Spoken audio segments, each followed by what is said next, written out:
from all around Geelong. And welcome back. And of course, every Saturday morning we look forward to the Colts segment with Alex Tigani.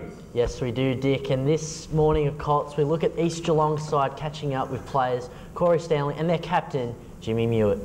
It's taken till one of the last rounds, but we finally caught up with East Geelong captain and Jimmy Mewett. Fortunately, hasn't been the best season for the Eagles at Colts. Nah, I've been struggling as of late. It's a bit unfortunate, but got to keep pushing out the efforts, and hopefully we finally get a win on the board. Yep. Well, consistency is the key at Colts level. Unfortunately for you boys, you've had just about a different coach every week. Can you tell us what's happened there? Oh, well, it's been a bit of a weird season like that, having 3 coaches so far, which hasn't really helped the team go anywhere, really, but sometimes you have to put up with that, so hopefully we'll just have to deal with it. Yep. Fingers crossed there'll be some silverware at the end of the tunnel. I've heard that Corey Stanley could be one of the favourites for the league best and fairest. You reckon he's a shoo-in? I reckon he's a very big chance, very big chance. So hopefully you can get up there. Well, it's one thing asking the skipper, but then you can ask the man himself. Mate, league best and fairest, do you reckon you've played enough games to be in the top 10? I've got as much chance as anyone else in the comp, but I might have a good chance of winning it. I'm hoping to, but it could go either way. You just never know. Yeah. Now, I know Colts, there's only a couple of games left for the season, Division 3, but do you think there's any chance you could push for that spot in the seniors? We saw Jai Price at Winchelsea do the same, this afternoon. I just never know. The seniors got a lot of numbers back and all of this, and it's good to see that they're winning and all that, but if I'm needed, yeah, I'm more than happy to join in their team, definitely. Yeah. And one last one, boys. You both going to be at East next year? Yeah, I'm hoping to stick around, yeah, definitely. Yeah. 100% Stan. Well, there's the Saturday morning exclusive. East Geelong fans, you're safe. They're still at the club. Well, it's all about participation in the Colts, and this morning's action takes us to in Division 2, Barwon Heads, where Anarchy play off against the Seagulls. Division 3 sees East Geelong playing off against Mottawarri. Belmont Lions hosting North Geelong. That looks like a cracker. Corio 1 taking on Grovedale 2, and Sunday Bannockburn travel to South Barwon. And in Division 4, the 2 GDFL sides, Winchelsea and Corio 2. Until next week, there will be plenty of more Colts action. It's back to you, Dick. Thanks, Alex. And Alex will be back again next Saturday morning talking everything Colts footy. Well, we have a very special guest on the show this morning. We've gone right to the top, well, nearly to the top. We have the Vice President of the Geelong District Football League, Wayne Toothy Moore, as our special guest this morning. G'day, mate. G'day, Dick. How are you? What's going on at headquarters, mate? Anything to report at this stage? Getting excited about the finals coming up? Oh, yeah. Busy time of the year now. Well, it's coming into it, so, yeah. Yeah, mate, apparently you're part of a delegation that's involved with the AFL Barwon to discuss this paper that's out at the moment called P15. Tell us a little bit about that. I imagine it's something to do with the promotion and relegation of local country footy in the years to come. That's correct, Dick. It's to do with football equalisation, and so you can read what you want into that, but to be brutally honest, it's about the restructure of footy within the Geelong region. Is it going to happen? Do you really believe it will happen? I mean, is everybody on the same page with it? No, but no. It's there's a lot of emotion in it, and as you know yourself, there's a lot of stuff on Facebook that's been going around and there's a lot of healthy discussion and debate that is attracted to it. But that's we need that. Of course. Look, let's get to the crux of the matter, mate. This is a GDFL footy show. We are from the GDFL, so the questions that people who are involved in the GDFL want to know is that when they put this scheme together, does the GDFL retain their identity? Yes, they will. Yeah. Look, at first when it first got off, and look, it's still only in its infancy. We're still only discussing everything else and having some healthy debates. You know, we had a meeting last night, and a lot of it is just healthy debate at the moment. And but certainly now the GDFL will exist.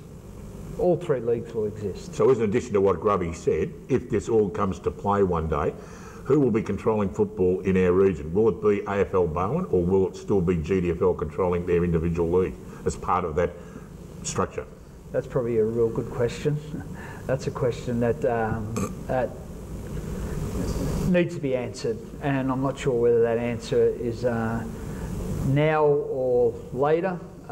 Certainly, the GD will needs to be a big player in that, and there's things that the new AFL Bowen can do that make sense. Like the tribunal now, which is for all. I think that was a good idea, and so there's some stuff that AFL Bowen can take over, but there's stuff that the GDFL will have to exist.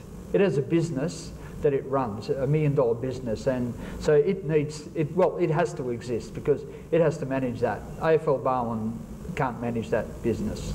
Well, I don't know if the tribunal's working as well as you reckon it is, but from where you come from your point of view, because you are vice president, well, Dick said up near the top, there's about 5 of them, I don't know how high you rank in there, but when it comes to the crunch, I know that I spoke to you about it early on in the year. There are some clubs that were resurrected back in '84 by something like this. Will that be the same? Can it help some of the lower clubs? That's what I believe, and that's how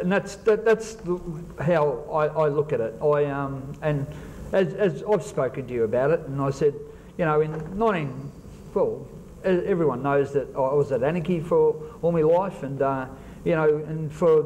through the 70s and the 80s, the early 80s, Anarchy was struggling big time. And until Division 2 and the GDFL come in, which is 1984, that was the saviour of Anarchy Footy Club. Because what it did, it allowed Anarchy to go out and rebuild, and in 1 year they rebuilt. And then after that, they had a decade long where they were a powerhouse. And Dick, he knows as much as in 1987, it was 1988 actually, wasn't it? Dick, 1987, North Geelong were relegated. When North got relegated, and they didn't want to go down and everything else, but they were struggling. It allowed their club, and now they've been a powerhouse ever since. Jeez, I wish I was there to see that. I've got one quick question, and it's a very important one. We all get a dividend from Buckley's. If this restructure goes ahead, what happens? Do the GDFL clubs get the same money, and do the other clubs get any more? The GDFL, the current 12 clubs will retain their entity as the owners of the current business. Right. So they will not. As much as everyone thinks that AFL Bowen are after that, of course they would love it. They're not going to shy away to say that. Of course they want the business, but they understand that those 12 clubs aren't going to give that business away, and the GDFL as an identity would be absolutely stupid to give that business away. So it'll protect its 12 clubs, its current 12 clubs, and make sure that they're protected. But to be brutally honest too, that the current 12 clubs, I can't see them not being within the GDFL structure anyway, unless a club like North Geelong want to see their picture of higher. But everyone, anyway, that's a discussion. Thanks very much for coming in, Toothie, and good luck with your endeavours and the discussions that will be ongoing with the AFL Bowen. And I'm sure that you've got the best interests of not only the GDFL but all football at heart. And we thank you for coming in on a Saturday morning, mate. No worries, thank you, Dick. Thanks for the opportunity. No problem, mate. Yeah, no problem at all. Wayne Moore, Toothie, we know him as. He's the Vice President of the Geelong District Footy League. We're going to finish off the break, finish off this segment now, where the boys had an interview with Brendan Beveridge, one of the senior umpires in local footy. And especially Sunday. I had 2 last Sunday. Was that from the Saturday and then from Saturday? And 2 Sunday? I had St Mary's, South Bowen last Saturday. I tell you what, mate, you're keen because I can't even run, but you're doing a good job, mate. So thank you. I'll stop criticising there. But good on you. No, actually, we haven't criticised. It was a really good job today, I reckon. And what I was going to ask you too, Brendan, is the 2 bottom of the ladder sides. We thought it would come out and get very physical, and at times we thought it might even get spiteful. But it was game played in fantastic spirit. Is that up to the way you blokes control it too? Well, I'd like to think that, but they started off playing footy. They went out there with a good attitude. If you had a look around the ground, they were having a chat with each other, but it was competitive. Most of them know each other too, I suppose. There's a few from the Cry. Patriatis and you and those blokes, come across, so it makes it easier for you, I suppose, when they're doing that sort of thing, and obviously for yourself to be able to umpire a game in that state as well. It's much more enjoyable for you, and it makes things a lot easier. What's your chances of getting a final or 2? Well, we're so short. I'll probably get a couple of finals. Yep. I don't think they'll be too high up, but that's okay. Will that help or hurt being on the big ground at St Albans? Oh, I can handle that. Yeah, no worries. I can handle that. Yeah, no problem. I noticed Sammy Mirabella here today, but he does a 5 millionth game. He does a good job, doesn't he? And the girls were good too, mate. They were pretty good, weren't they? They kept up, absolutely. I had to ask them to throw it in a couple of times, second time. Didn't let it upset them. Good on them. Fantastic. We are so lucky with those kids. Football's so lucky to have all those kids. They are. And I think we better get on with it. So thanks very much for joining us, mate. Okay, pleasure. From all around Geelong, I'm here to tell you how football is strong. We're the best. Football, let's get into